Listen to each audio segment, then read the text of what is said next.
Pendant des décennies, il était un fantôme, s'introduisant par les fenêtres, narguant la police et ne laissant que la terreur. Le tueur du Golden State était l'un des prédateurs les plus insaisissables d'Amérique et un mystère vivant. Puis, de nulle part, une seule découverte a complètement bouleversé l'affaire. Quelque chose que personne n'avait vu venir. Dans l'épisode d'aujourd'hui de The Infographics Show, nous allons voir comment ils ont attrapé le tueur du Golden State. Le vieil homme, chauve et grisonnant, était seul dans la salle d'interrogatoire, marmonnant. Il m'a fabriqué. Il fait partie de moi. Je ne voulais pas faire ces choses-là. Joseph James D'Angelo semblait être un homme qui avait tout réussi dans la vie. Marié et heureux, avec 3 enfants, diplômé d'université en justice pénale, vétéran du Vietnam, officier de police. Mais cela ne voulait pas dire qu'il n'y avait pas un côté plus sombre. Dans les années 70, alors policier à Exeter, Californie, il passait ses nuits à rôder dans des quartiers calmes pendant qu'il travaillait à l'unité des cambriolages. Au début, il observait simplement, étudiait les maisons et apprenait leurs habitudes et faiblesses. La curiosité est devenue de plus sombre. Observer ne suffisait plus. Il a commencé à s'introduire dans des maisons, à fouiller dans les tiroirs, à jeter des sous-vêtements de femmes partout, à voler de petites choses sans importance, des boucles d'oreilles, des boutons de manchette, des médaillons et des pièces de monnaie dans des tirelires. Ce n'était pas une question d'argent, mais une pulsion incontrôlable. Ancien enquêteur en cambriolage, il connaissait toutes les méthodes pour entrer dans une maison. Les loquets de fenêtres fragiles, les coins sombres où il ne serait pas repéré, même le bruit qu'une porte faisait lorsqu'elle n'était pas tout à fait verrouillée. Toujours ganté et masqué, il appréciait comme de nombreux cambrioleurs aux sombres pulsions, laisser des surprises, des bouteilles en équilibre sur les poignets, prêtes à tomber. Au moment où la famille en terrifiée rentrait chez elle, ce n'était pas tant l'effraction qui comptait, mais la terreur qu'il savait que les gens allaient ressentir. Mais cela ne pouvait pas durer. Il avait traqué la fille de 16 ans d'un professeur de journalisme à Visalia, où la plupart de ses cambriolages avaient eu lieu. Vers 2 heures, le professeur s'est réveillé, en entendant des bruits et des cris étouffés de la chambre de sa fille. Lorsqu'il a ouvert la porte brusquement, il s'est retrouvé face à face avec un homme portant une cagoule de ski qui essayait de traîner sa fille dehors. L'intrus a crié une menace et tiré. 2 balles ont tué le père sur le coup. La fille s'est défendue en donnant des coups et des griffures. Elle craignait qu'il lui tire dessus, mais il s'est enfui. En décembre 1976, une adolescente était seule à la maison, ses parents étant partis à une fête de Noël. En jouant du piano, un D'Angelo masqué s'est approché silencieusement derrière elle. « Fais ce que je dis », lui a-t-il murmuré, « ou je te tuerai et disparaîtrai dans l'obscurité. » Pendant 2 heures, il l'a tourmentée comme une esclave mais lui a laissé la vie sauve. Bâillonnée, les yeux bandés et tremblante, elle a réussi à se libérer et à appeler à l'aide. Ses pulsions l'ont poussée à faire la même chose à des dizaines de jeunes femmes dans la banlieue de l'est de Sacramento. Il repérait d'abord une maison, toujours près d'un sentier ou d'un ruisseau, un endroit où il pouvait disparaître dans la nuit sans être vu. Il observait surtout des femmes seules. Il appelait parfois la maison pour savoir qui était là, ou juste pour l'effrayer avec sa respiration. Toujours minutieux, il passait des semaines, parfois des mois, à attendre la nuit idéale pour tendre son piège. Elle serait seule chez elle, vulnérable, souvent endormie avec une porte ou fenêtre ouverte. Ces attaques devinrent si fréquentes que les femmes des banlieues achetèrent des chiens et des armes de poing. En mai 1977, le LA Times a écrit que dans certaines rues, les habitants s'étaient regroupés pour protéger les personnes vulnérables. Une personne restait éveillée pour surveiller. À ce stade, D'Angelo avait déjà commis 23 cambriolages et 11 agressions contre des femmes, et il ne faisait que commencer. Il choisissait presque toujours des quartiers de classe moyenne ou aisée. Bien qu'il préférait s'en prendre aux femmes vivant seules, il ne faisait pas de discrimination. Les couples, et surtout les familles avec enfants, étaient toutes des cibles potentielles. Il restait discret, mais sa description circulait déjà dans les médias. Homme blanc, environ 19 à 30 ans, cheveux foncés, blonds ou bruns. C'était finalement assez précis. S'il y avait un mari ou un petit ami, D'Angelo savait qu'il serait endormi, et quand il se réveillerait, il aurait une arme pointée sur son visage. Un homme masqué se tenait au-dessus d'eux. Ses yeux à peine visibles dans l'ombre, il parlait d'une voix calme et autoritaire. La femme devait attacher les mains et pieds de son partenaire avec une corde ou des lacets. Il emmenait la femme dans une autre pièce, mais d'abord, il empilait des assiettes ou des tasses sur le dos de l'homme. Si quelque chose se cassait, la femme mourait, puis le partenaire. C'était terrifiant, étrangement similaire à ce que la Californie vivra 10 ans plus tard, quand Richard Ramirez, le traqueur nocturne, attaquait les maisons de banlieue la nuit. D'Angelo était le traqueur nocturne original, moins démoniaque, mais tout aussi maléfique et bien plus intelligent. Il a frappé plusieurs fois. Une fois, la victime était une adolescente. Mais cette fois, c'est la mère qui a dû rester là, avec les assiettes empilées sur son dos, tandis que les cris résonnaient dans la maison. Si D'Angelo entendait les assiettes tomber, il menaçait de couper les doigts de sa fille. Il prenait son temps, passant parfois des heures dans la maison. Il fouillait chaque tiroir, renversait les placards et vidait les sacs. Il s'asseyait dans la cuisine, mangeait des sandwichs et buvait du jus d'orange. Parfois, les victimes pensaient qu'il était parti. Elle bougeait légèrement et les assiettes s'entrechoquaient, puis sa silhouette apparaissait dans l'embrasure de la porte. Entre juin 1976 et juin 1979, il a cambriolé au moins 50 maisons faisant de nombreuses victimes. Il avait tué le professeur, mais jusqu'à présent, il avait laissé ses autres victimes en vie. Cela allait changer. On ignore la cause exacte de sa montée de violence, mais il a été renvoyé de la police en 1979. Il avait été surpris en train de voler un marteau et une bombe de répulsif pour chien, des outils bien pratiques pour un homme qui s'introduisait dans des maisons.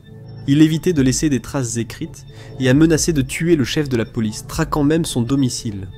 Pourtant personne ne soupçonnait, même de loin, qu'il était l'homme qui terrorisait la banlieue du nord de la Californie. En apparence, D'Angelo était un homme ordinaire, marié et heureux. Pourtant, au début des années 70, il y avait déjà des signes qu'il avait un problème avec les femmes. Il était proche de Bonnie, 18 ans lorsqu'ils étudiaient au Sierra College, à Rockland, Californie. Cela semblait être une bonne relation, du moins pendant un certain temps. Avec le temps, elle a vu que son nouveau petit ami ne respectait jamais l'autorité et enfreignait constamment les règles. Si elle se plaignait, sujet à des accès de colère, il lui a offert une bague de fiançailles solitaire, ce qui l'a rendue hésitante à s'engager. Après son refus de l'aider à tricher, il a perdu le contrôle. Il est venu chez elle armé, a frappé à la fenêtre et exigé qu'ils fuient ensemble. C'était trop pour Bonnie. Il n'était pas sain d'esprit. Des années plus tard, elle dira à la police qu'il détestait le rejet, manquait de conscience, était intelligent mais obsessionnel compulsif et intimidé par les autres hommes. Après leur rupture, il a commencé à nuire aux femmes quelques années plus tard. Une fois, alors qu'il était sur l'une de ses victimes, il lui a crié « Je te déteste, Bonnie !» Pour les flics, c'était une piste, mais il leur a fallu de nombreuses années pour découvrir qui était Bonnie. Si D'Angelo avait des problèmes avec Bonnie, il s'entendait bien avec Sharon, qu'il a épousée en 1973, un an avant ses cambriolages. Sharon était très intelligente et deviendrait plus tard avocate, la mère de ses 3 enfants, dont une fille le qualifiera plus tard de père parfait. Il menait une double vie, inventant des excuses plausibles pour sortir souvent le soir et la nuit. Pour eux, c'était un citoyen exemplaire qui travaillait dur. Avant la police, il avait servi dans la marine au Vietnam. Pourtant, il semble que ses problèmes aient commencé avec l'armée. Enfant, il avait vu 2 soldats de l'United States Air Force abuser de sa sœur lorsque son père, militaire strict, était en poste en Allemagne. Les détails sont rares, mais sa sœur dira plus tard que leur père l'a battu violemment. Il était clairement marqué à vie, en grandissant. À l'école, il volait sans cesse et torturait des animaux, mais sa famille le voyait comme un père parfait. Camping, leçon de pêche, la normalité incarnée.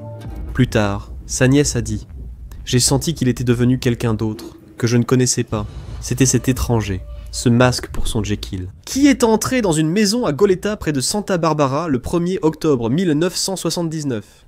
Il a ligoté sa victime dans le salon, mains et pieds, attachés, en enroulant son short de tennis autour de sa tête, pour qu'elle ne voie pas bien. Il l'a laissée sur le tapis, tandis qu'elle l'entendait fouiller dans les tiroirs de la cuisine. Son petit ami était aussi ligoté dans la chambre. Il était 2h20. Pendant que l'intrus parcourait la maison, il répétait « Je vais le tuer, je vais le tuer ». De qui parlait-il? Les détectives devaient découvrir cela. Il était clairement en colère. La femme n'hésita pas. Elle libéra ses pieds et s'enfuit en hurlant dehors. Son petit ami, toujours ligoté, sauta dans le jardin et se cacha sous un oranger tandis que la lampe de poche de D'Angelo effleurait les branches. Celle-ci fut un échec. Il a quitté la maison, aperçu par un voisin mince, qui s'est enfui sur un vélo volé à 10 vitesses. Il ne raterait plus jamais ainsi. On ne s'enfuit pas quand on est mort. 3 mois plus tard, en décembre, la police reçoit l'appel d'une femme en pleurs. Une effraction a eu lieu à 1 kilomètre du lieu où D'Angelo avait échoué son précédent cambriolage. 2 personnes sont mortes à l'intérieur, a déclaré la femme aux policiers dehors, assise sur une marche. Et en effet, 2 corps ont été retrouvés morts dans la chambre d'une maison très chic. L'homme, chirurgien orthopédiste de 44 ans, et sa compagne, psychologue clinicienne de 35 ans, étaient ligotés avec une corde. Il était à genoux, un cordon au cou, tandis qu'elle était nue sur le lit. Les enquêteurs pensèrent que la femme avait attaché l'homme, puis avait été agressée, mais sans faire exprès un nœud solide. Cela a libéré l'homme. C'est alors que D'Angelo est devenu tueur. Il leur avait tiré dessus à plusieurs reprises dans le cœur et la tête, de façon quasi exécutive, mais ce n'était pas un tueur ordinaire. Il était resté calme durant l'opération. La police a trouvé une dinde emballée dans du cellophane. Après avoir appuyé sur la gâchette, l'intrus prit le temps de manger un reste de dîner de Noël. Le crime rappelait les cambriolages de Sacramento, mais cette fois, à plus de 300 km, aucun survivant n'était resté. Il était clair que l'auteur l'avait déjà fait. C'était un travail de professionnel. Les enquêteurs du nord de la Californie étaient sûrs que c'était le même homme, mais ceux de Santa Barbara restaient sceptiques. Ils avançaient prudemment sans provoquer de panique. Mais quand le tueur a frappé à nouveau en mars, cette fois dans le quartier chic de Ventura, il a semblé que le monstre de Sacramento avait trouvé un nouveau terrain de chasse. Encore une fois, il ne comptait laisser aucun survivant dans cette propriété huppée. 2 personnes, que les médias ont décrites comme un avocat de renom et sa femme, ont été retrouvées par leur fils de 12 ans, allongés sur leur lit dans une mare de sang. Ligotés et battus à mort avec un objet dur, tous 2 étaient d'un face contre terre, sans signe de lutte ni vol. C'était un meurtre pur, commis par quelqu'un de très en colère, peut-être animé d'une rancune. L'homme devant sans doute être nommé juge, il pouvait avoir des ennemis, mais un autre double meurtre a ensuite eu lieu. Keith et Patrice Harrington ont été retrouvés morts chez eux à Dana Point, comté d'Orange, en août. Et en février 1981, une femme a été retrouvée battue à mort dans sa maison à Irvine, dans le comté d'Orange. À l'époque, son mari était hospitalisé quand la police a commencé à le soupçonner. Il a reçu d'étranges appels nocturnes. D'Angelo le narguait, le torturait. Les flics considéraient le mari comme le principal suspect. Personne ne le croyait sur les appels. Cela l'a poussé à l'alcoolisme. Et il ne serait pas le dernier suspect des crimes de D'Angelo, car D'Angelo était intelligent. Lors d'un meurtre, il a simulé un cambriolage pour tromper les détectives et éviter qu'ils fassent le lien. Dans un autre cas, il a tué la femme et enlevé ses liens. Les experts ont vu les marques de ligature, mais la police n'a jamais lié ces meurtres à une seule personne. D'Angelo n'a pas pu s'empêcher de tuer un autre couple en juillet à Goleta. L'homme a tenté d'attaquer l'intrus mais a été tué. La femme a été ligotée, agressée et frappée à mort à de nombreuses reprises. Cela paraissait encore de l'acharnement. Mais après ce silence, D'Angelo n'a plus attaqué avant 1986 l'un de ses meurtres les plus atroces. Une jeune fille de 18 ans à Irvine était seule chez elle pendant que ses parents étaient en vacances au Mexique. D'Angelo savait qu'elle dormirait quand il est entré par la fenêtre. Il l'a attachée et, après avoir terminé, il l'a frappée si violemment avec un objet que ses cheveux et ses dents ont ensuite été retrouvés dans ses poumons. Elle n'avait presque plus l'air humaine. En 1986, les meurtres ont cessé pour de bon. Ramirez, le traqueur de la nuit, était déjà derrière les barreaux, un tueur de moins, mais un autre rôdait toujours. Les enquêteurs ont surnommé D'Angelo le Night Stalker originel, ou Original Night Stalker, puis il a disparu. Plus aucune attaque, plus aucun indice, juste le silence. Les détectives ont supposé qu'il était soit mort, soit en prison pour un autre crime. Jamais ils n'ont pensé chercher un mari aimant et un père de famille, avec un emploi stable. Notamment une personne ayant déjà servi son pays et la police. Ils savaient que le tueur maîtrisait les techniques médico-légales et était méthodique. Les détectives comprenaient son mode opératoire. Ils ont confirmé le lien entre les effractions de Sacramento et les meurtres suivants. En réalité, il n'était pas plus proche d'identifier Joseph James D'Angelo que de fendre l'atome. La piste s'est refroidie, et c'est là la sombre ironie du travail de détective. Parfois, il faut qu'un tueur frappe à nouveau pour obtenir justice pour les autres. Il traquait probablement un homme responsable de plus de 150 crimes cambriolages, agressions sur des femmes qu'il avait laissées en vie, et au moins 13 meurtres. Il n'avait qu'une description physique vague, mais surtout, il disposait presque sûrement d'un enregistrement de sa voix. D'Angelo aurait probablement passé un appel glaçant à la police de Sacramento à la fin des années 1970, défiant les policiers de l'attraper. Ce n'était pas le seul appel. Plus tard, une victime a répondu et entendu une voix chuchoter « Tu vas mourir ». L'appel de profilage le plus marquant a eu lieu 1 an plus tard, lorsqu'un homme a contacté un service de conseil en déclarant « J'ai un problème. J'ai besoin d'aide car je ne veux plus faire ça. » Mais s'il avait du regret ou du remords, son Jekyll redevenait vite Hyde.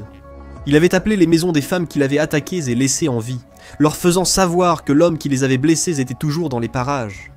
Le dernier appel date de 2001, bien après qu'il ait arrêté, quand il a dit à une victime « Tu te souviens quand on jouait ?»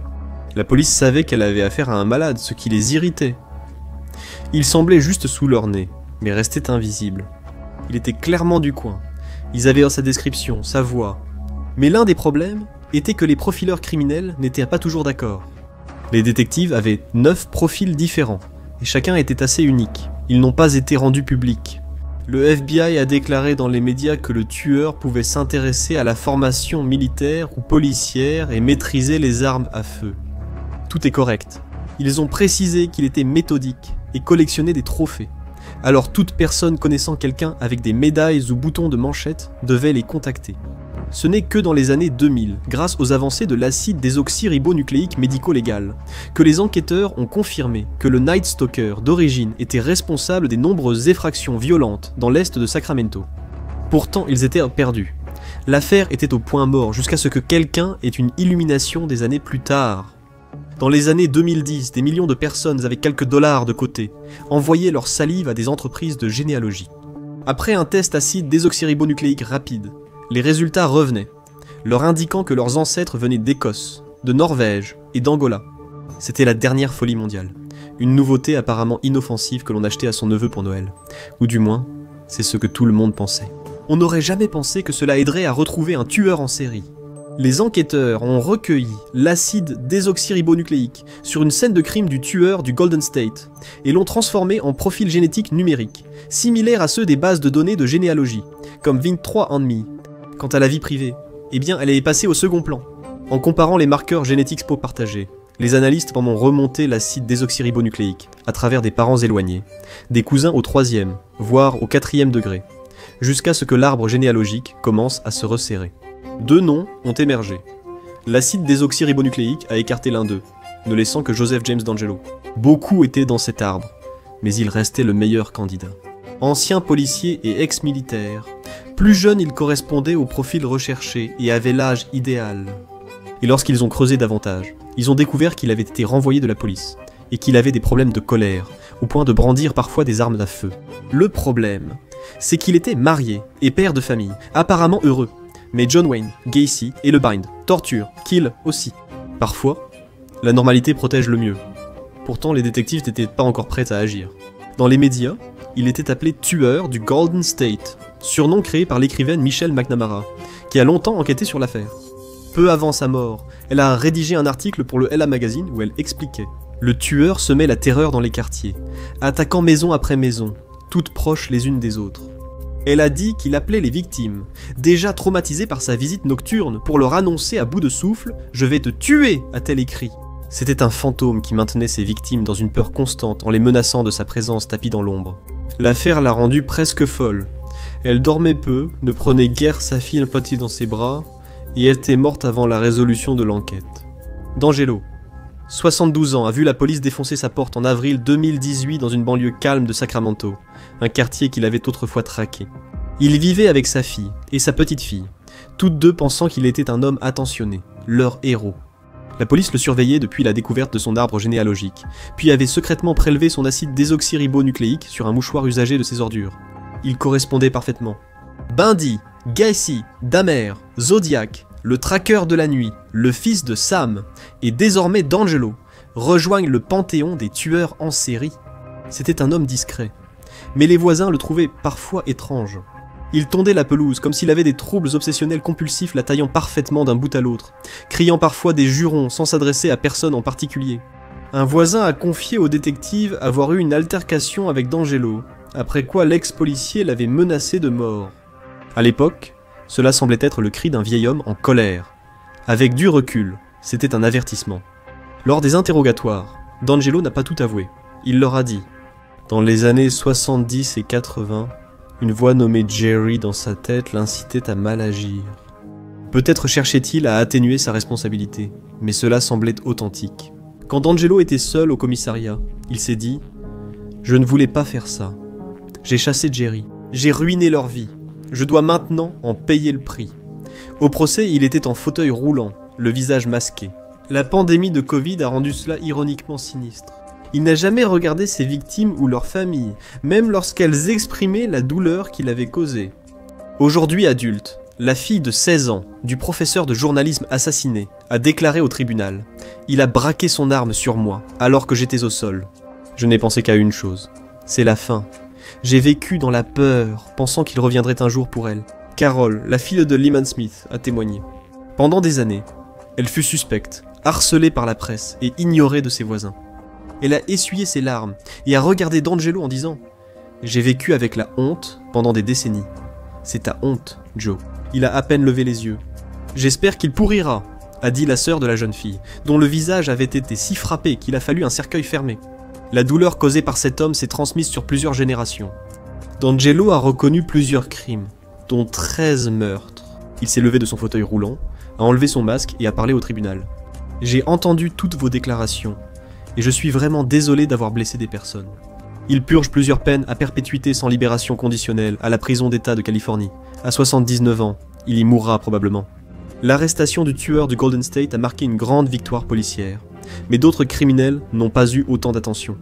Regardez, le tueur en série dont personne ne parle, le vrai Candyman, pour découvrir une histoire glaçante oubliée avec le temps, ou cliquez plutôt sur cette vidéo.